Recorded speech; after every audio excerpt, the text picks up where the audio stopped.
Branding your business is one thing, but having a personal brand is another. And there's one guest I'm super excited to talk to that I think embodies that perfectly. Her name is Nori, and I'm going to be picking her brain today about what it's like for her to be in film, writing, and radio. Have a listen.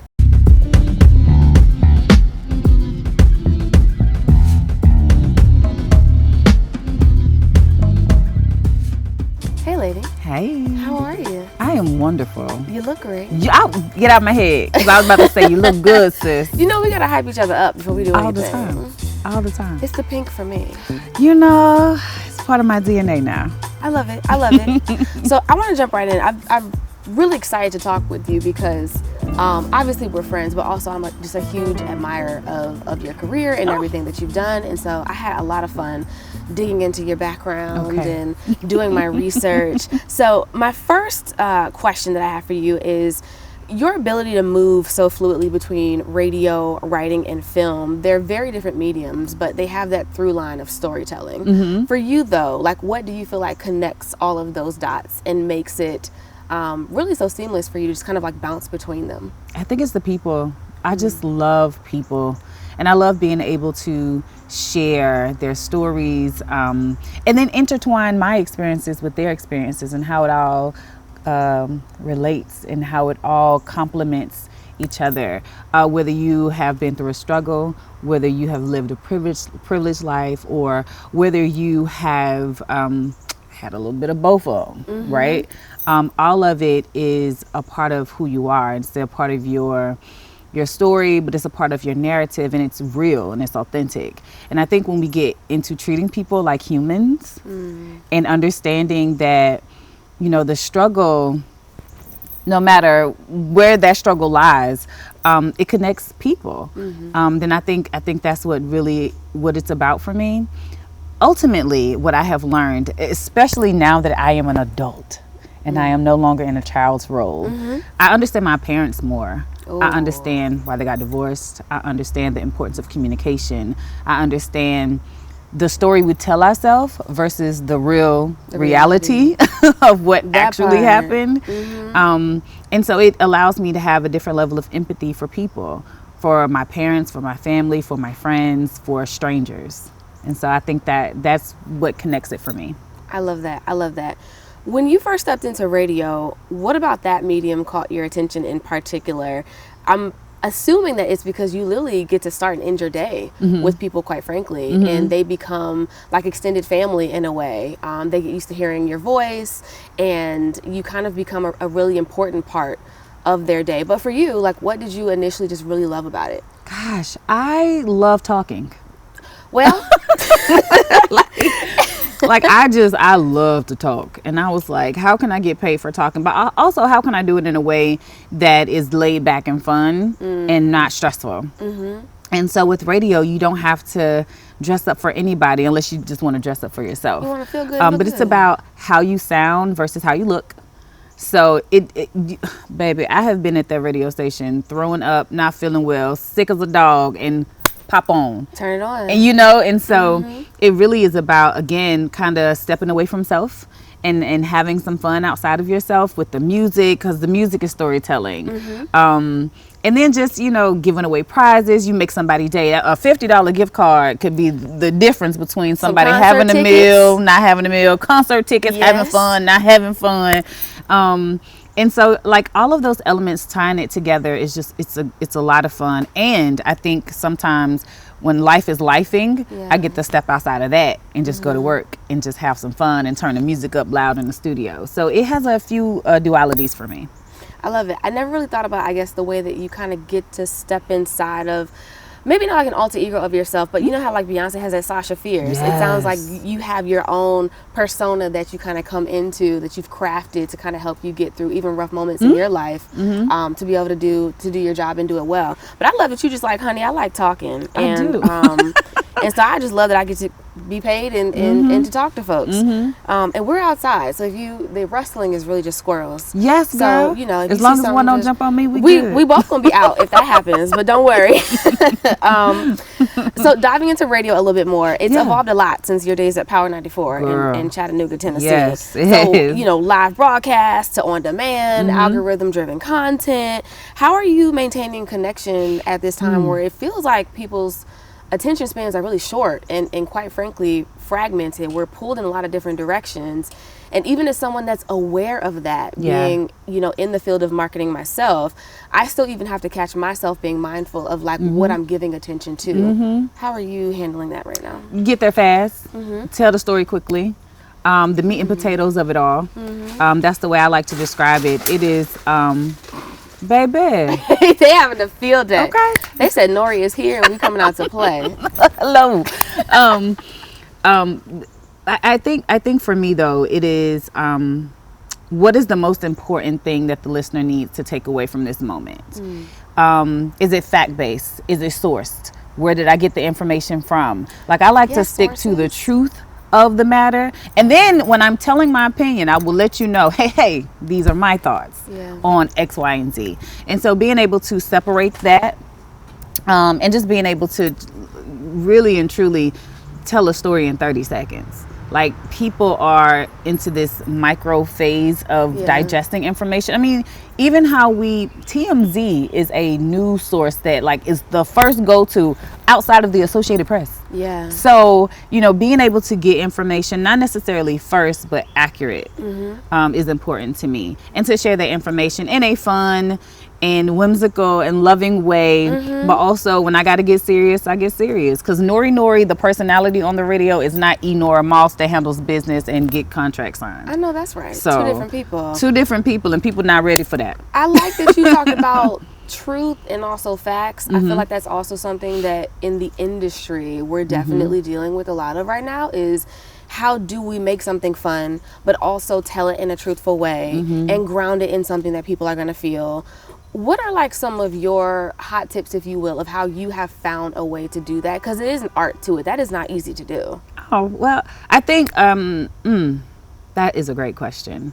For me, it is what is the most important thing that I can tell them about the information. And again, where did I get the information from? Because if they want to take a deeper dive, then I can source the information to them. So whether it's coming from People Magazine or it's coming from the Shade Room, which is now a credible source, you know, or if it's coming directly from a gossip, rumor has it, this is what I heard on Beyonce's internet. Like I'm always referencing that source, just again, so people understand that this is coming from a place. This isn't something that I just made up off the dome. And then again, if it is something that I am imagining and reimagining how something may have played out, I am very clear about that. And I think we are in a space where we're getting fed the news in a way that is very scary, in a way that is not the truth. It is, no, this is what I want you to know. And that is very scary in this day and era, that our amendments are being infringed upon and that free press is not free anymore. Like I remember being online and seeing that across the country, different news outlets were reporting information using the same language. How is that possible? How is that possible? Unless your source is, I would say, maybe skewed. And it's being said, you have to say it this way. This particular way. And that is a problem. So we have to be careful, and we have to use critical thinking. We have to use our minds. We have to stretch ourselves. We have to be uncomfortable. We have to have uncomfortable conversations on air. Do you find it hard to do that right now when it does feel like we're kind of going in the opposite direction, like to be that person that is conscious of that? Do you feel that weight, or is it like, you know, I don't really, we got to show up the way that needs to be showed up, like the moment calls for me to do that versus whether or not I feel comfortable in that? It is a huge responsibility to be a truth teller and to risk it all, so to speak. Because in this day and age, you can get a phone call, you can get an email, and you no longer have a job. That's it. That's why I tell people, don't put all your eggs in one basket. You better be multifaceted, multi-layered. We are not a monolithic people. That's right. So with that being said, the truth is the truth.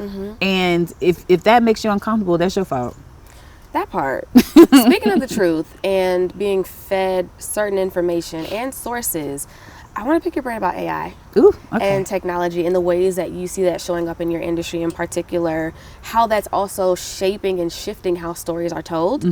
I can pick up a ChatGPT real quick, girl. Like, I know when I'm reading something. And even for our traditional media, I'm like, I really want y'all to like use the degree, not like necessarily the AI. But like for you, do you see those tools at all as competition? Do you see it as like just a really great way for collaboration, or is it like that's just part of the times and where we are, and I'm gonna rock with it because I know that that's kind of what's prevalent right now? I'm happy that you brought this up, because this is something that has been on my mental for a while. I love ChatGPT as an enhancer. How can I say this more eloquently? Because sometimes I'm like, per my last email, I said, you know, what I said. Yeah. So I'll beef it up that way. But you have to be able to utilize your brain and to be creative and use your imagination and be able to pull from who you are, your essence, your voice. I think that's what's so important. The scary thing about AI is that they now, even in contracts, and I'll say this, blanket is a blanket statement. Even in the communication space, in contracts, you have to be careful, because they are now trying to duplicate your likeness, your image, your voice, and not have you be compensated for that down the line. And so it is important to read all of the fine print. It is important to understand for yourself, how does this tool benefit for me? And you cannot take AI to be final. It is not. It is a tool. Use it as a tool, but do not become dependent on it, because I think that allows us to, again, get into a very shaky ground, a weird space with information and how we are disseminating information, because who runs ChatGPT?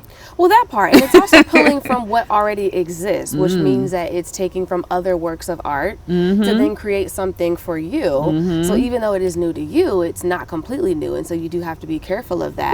But also going back to your first point about why you love the mediums you love, it's the humanity of it. And so like if we rely too much on AI and it becomes the thing that we use to create, then we do lose an essence, I think, of like what makes us as individuals special. I think just kind of, you talked about writing.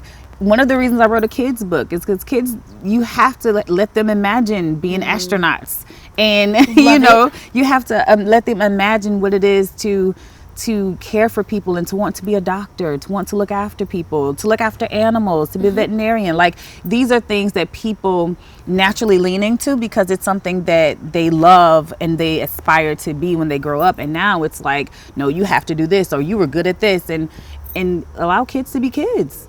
And think for themselves, or maybe they want to try ballet, but then also they want to be a mechanical engineer. Like, you can do both. You can do both. Love that you talked about writing the children's book.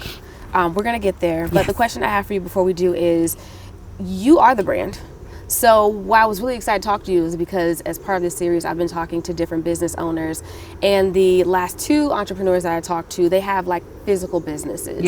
A restaurant, a barber shop. Oh, nice. You are the brand. And so you're not in a physical location, which is why we're here. Actually in my backyard right now, which I think is great. Love it here. Oh my gosh. You take up space in the world, in different places of the world. You're not grounded in a specific place, which is why I wanted to do that here. But with your name and your work being so intertwined, I actually wanted to talk to you about, like, how do you manage or handle rejection when you are being told no, when there's a project you really wanted, when you are up for an award, or you know that you're qualified. You're like, I got this thing. There's no reason why this should not be hook, line, and sinker. How do you take that, being that it to me would feel like they're telling me no, or that I'm not good enough, versus if someone just doesn't want to go to my business, it's just not their cup of tea. I think it takes a lot of being grounded in God and who you are, really and truly. Like, my personal relationship with God is all that I have and all that I know. And that keeps me together. It keeps me together. because we are in a space, we just talk about the growth of the radio and how they have moved into celebrity culture. They have moved into influencer culture. Yes. And I struggled with that. I struggled with that. Talk to me more about that. What was the struggle? The struggle was, I went to school for this. I have degrees in this. Yes. I know the technical aspects. I can go to it's like riding a bike. I can go to any radio station in the world and I can run the board because I know the technical pieces of how to make everything move. It's, it's just, I know the details of it. I know how to run the software. Like, just give me the baseline and I'm good. I will figure it out because that's just a part of what it is when you learn the skill and you develop the skill. And then you have people that once they get into the role, they realize, oh, this is technique. Oh, you're not just throwing sentences together. It is a way, it's a rhythm, it's a flow. Like, we say this because this makes sense. We have to say the call letters to the station because you have to remind people what they're listening to. Like, we do these things. We have our position statements. We have our cadence of how we deliver information, the tone of your voice, all of that matters because that allows people to be drawn into you and to want to hear what you're saying and what you're talking about. And so when you get into those things and you are working with someone new in the space, either one or two things going to happen. Either you are going to have the empathy and the love for what you do to want to share that with someone and say, hey, let's get this right together. Or you're going to be mad that they got a position that you are more qualified for, so to speak. Because I never want to take away from anyone else's experience, and what God bless people with is what he blessed people with. That part. But also, okay, what does this collaboration look like? Because you coming from your lens, I'm coming from my lens, and the vision got to match up of where we're going. And two things, to your point, can be true. We can be students of our craft and have gotten degrees in this and spent years in this and have gotten our reps in. And also, there are newcomers in the industry that may have gotten there via a different path. And they have their own right and standing in the position that they're in. I like that you talked about celebrity culture and the way the industry has pivoted, what's exciting to people, what they're leaning into. How has that informed your personal brand and the way that you're putting yourself out there right now? Well, for me, it is really just, okay, let me just maintain who I am in the thick of this. In all of this, which is I am fun and I am informative and brilliant. Thank you. I mean, but I have to stay excited about the work. I have to stay excited about the craft. It's evolving. And if I don't evolve, I'm going to get left behind. There are so many people in various spaces that just could not get on board with what's new and what's happening and what has arrived. And so then they become bitter. And nobody wants to work with somebody bitter. This is true. And so how do you also continue evolving without losing yourself and also trying to take on attributes of the industry or what people seem to be gravitating towards, even if that's like not necessarily you? Yeah, I just don't think it takes a lot to be kind. It doesn't take a lot to put yourself in another person's shoes. It just doesn't take a lot to do that. You just have to want to show up and connect with people intentionally. I think that's what it is. I think it takes intentionality, and then also, okay, hold on. This is what's popular. Not really my thing. But okay, how do I mesh it all together and make it make sense for me? I'm not a provocative person, and we have moved into this culture with women being very provocative and ass and titties out, right? And it's like that's not me. Now I might show a little thigh, but poke that leg out every now and then. Might show some toes, but how do I still show up and have my style and have how I want to show up in the world? And I think that's what's important. Like, sometimes you have to have a reset with yourself. And you have to have a little come to Jesus with yourself. Like, okay, hold on. It's a lot happening. I always say, I reference my friends. I'm like, hey, friend. And it's just something that I've just naturally done. I got it from one of my childhood friends. She always used to call me friend. And so I've adopted that. And then I was around a few other ladies and they say girl, like, hey, girl. And I felt myself just, yeah, girl. And I was like, I don't even say girl. I say that's not me. Yeah. And it was kind of like, no. What is my lingo? What is my language? How do I show up? How do I talk? How do I communicate? Because it's so easy to adopt other people's persona. really Like it is. happens so fast. Very easy. And so for me, it was like, hold on. How do you show up in the world when you by yourself on this radio, when you are in the room by yourself, when you are making hard decisions, when you are processing, what does this look like for me? Yeah. And then I regroup and I'm ready. Staying true in that. Yeah. I like that you mentioned that because I feel like what you're really hitting on is the big thing about branding that I want people to understand is it's consistency. Yes. Like you must show up in the world as consistently as you can, as authentically as yourself, or even rooted in your business as you can, because that's how people begin to understand who you are. Yeah. Right? It's like repetition. We need to see and hear things several times in order to really get it. So I like that you're basically just talking about every time I'm coming back to myself, I'm being rooted in who am I? How do I want to show up? Let me shake off some things that are not me. Yeah. And then the more that I continue to show up as myself, I'll start to attract the things and the people that are for me. And then people, when they want to do certain projects or are interested in certain things, they know exactly who they want to go to. It's like, Nori. Nori is going to be this person. She's shown up this way. She's consistent. I know what I'm going to get from her. But when you are bouncing kind of from identity to identity, or from this piece of content to this, or you talking different ways, it can be hard for people to figure out, like, how do I then interact with you? Or, you know, like what is your brand at that point? Because some people don't know what they're going to get from you. Right. They get the imposter. And a lot of people fall victim to the imposter syndrome. And it happens, and it's okay. But again, it's regrouping, recentering yourself. And I think for me as well, you know, that staying grounded piece is really important.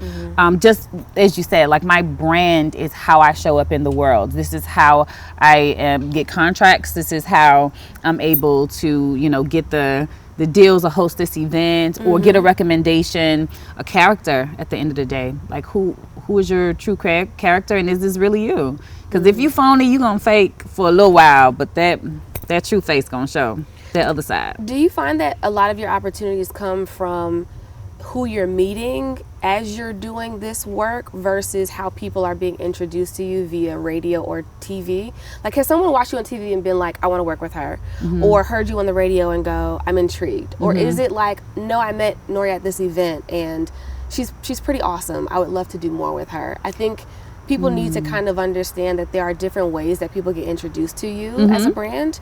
What have you kind of seen how are people gravitating towards you? I've seen both.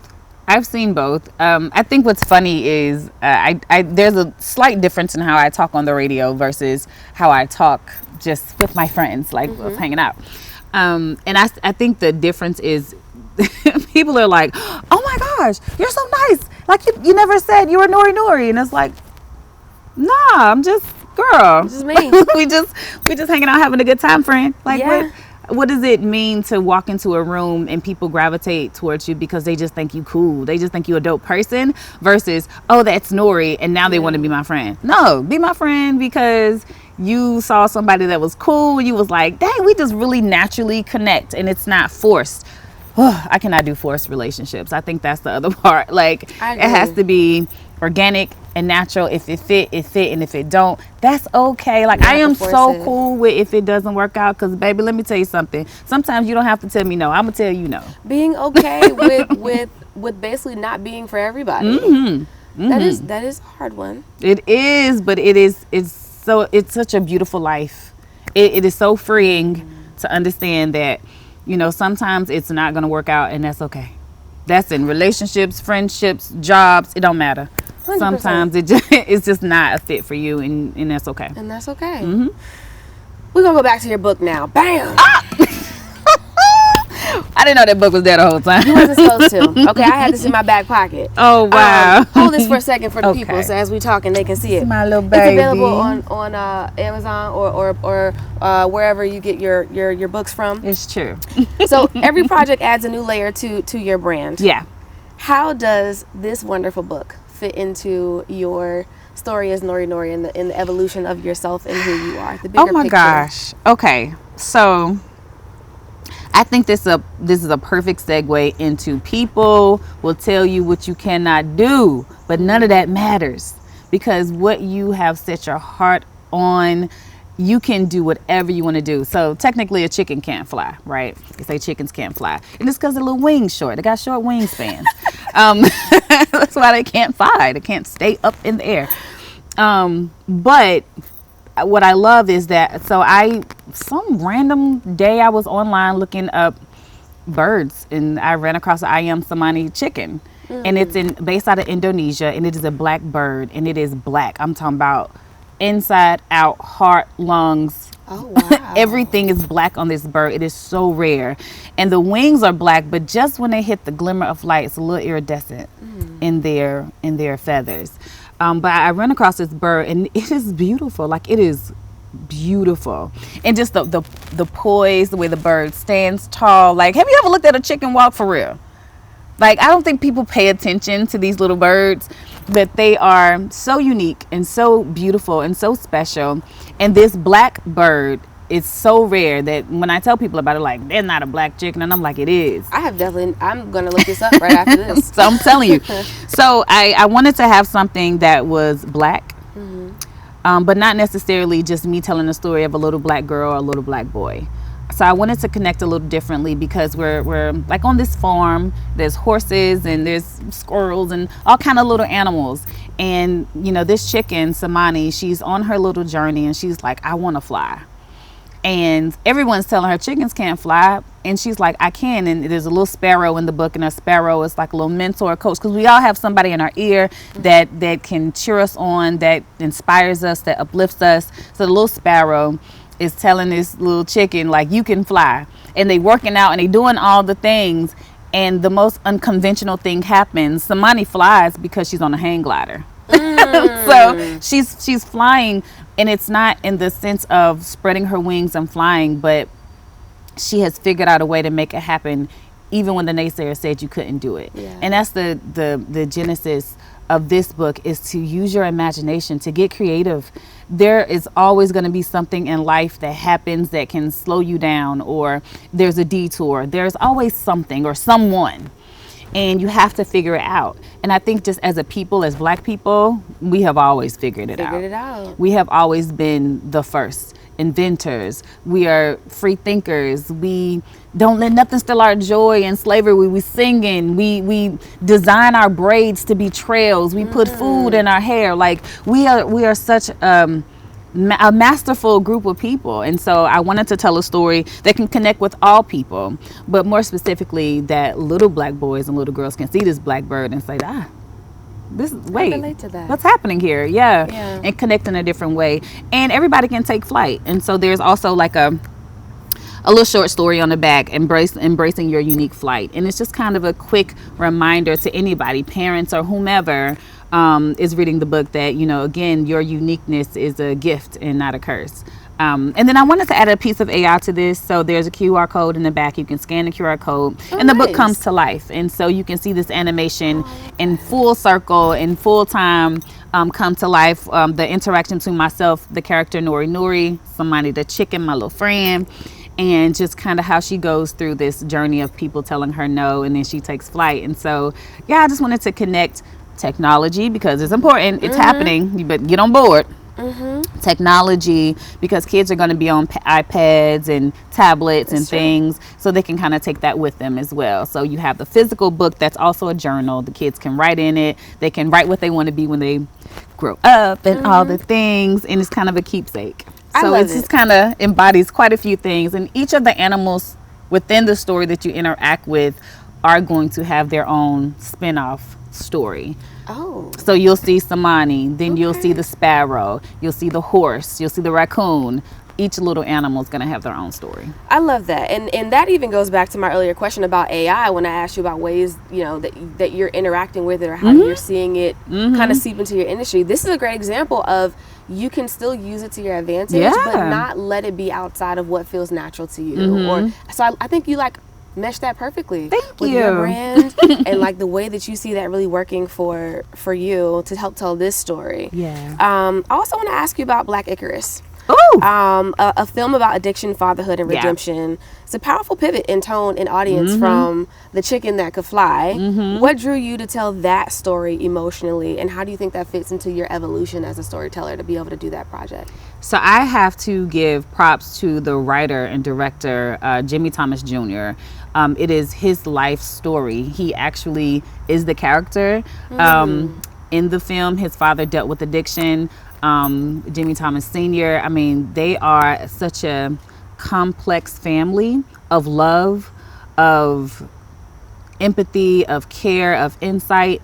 And so I told my friend, he is in the film space, he went to FAMU, and he he said, what do you want to do? I said, I want to produce a film. And he was like, okay.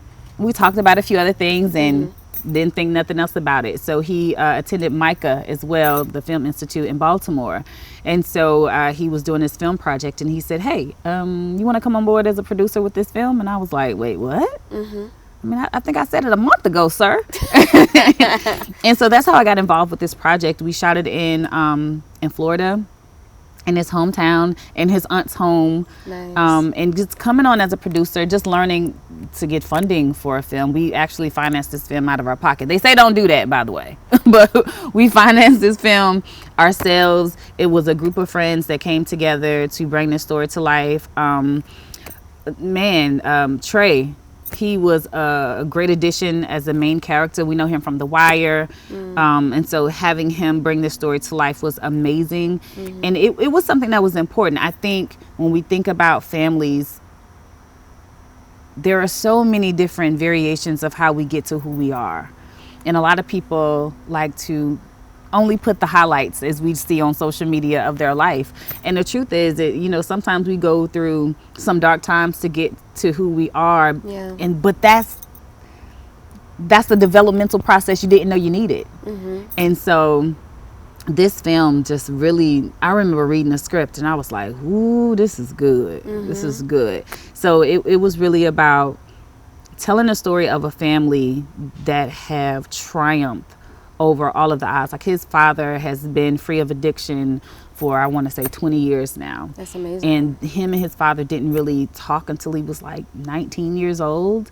And so that connection, and just understanding that, the layers of families and family secrets and dealing with addiction, those stories are just as important as the stories of Baldwin Hills, And so This is true. It was just something different to connect with. We want to turn it into a feature film.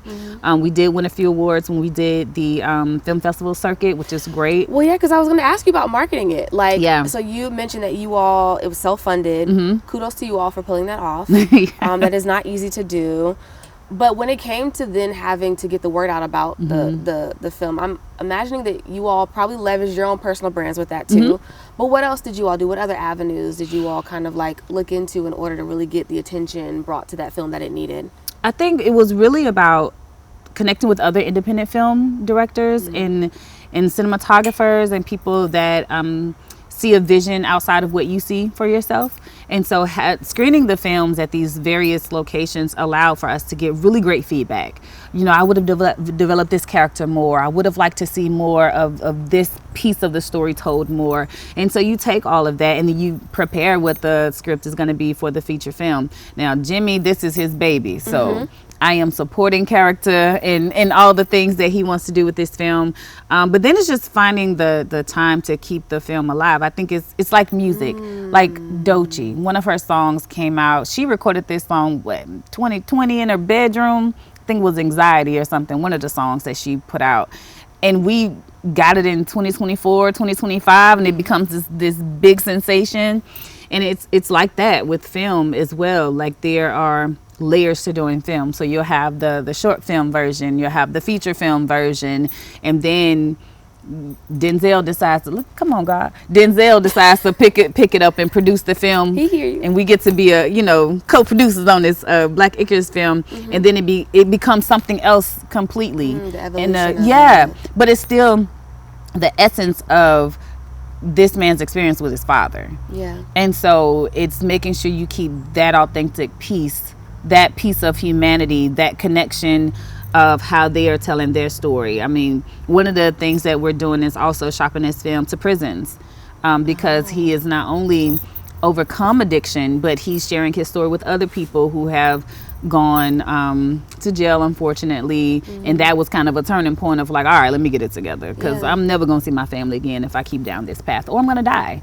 And so, we love a good redemption story. I love that. And I really like that you talked about having to keep your art alive. I do think that sometimes we focus so much on how quickly content can be consumed that we're not thinking about, how do I continue to get this one piece of content out there over and over again, because it's going to reach new people every time. And we as creators, as entrepreneurs and business owners, we can't think that like this one piece of content we're doing isn't going to have life after we put it out there. We should be creating things that are going to have wings and fly and do other things. As you're thinking about your personal brand and where you are in your career, how do you feel about your evolution thus far, and ultimately where you want to keep going? I think you have been hugely successful, but I want to know how you feel about your success. Have you arrived? Do you feel like you're just scratching the surface? Man,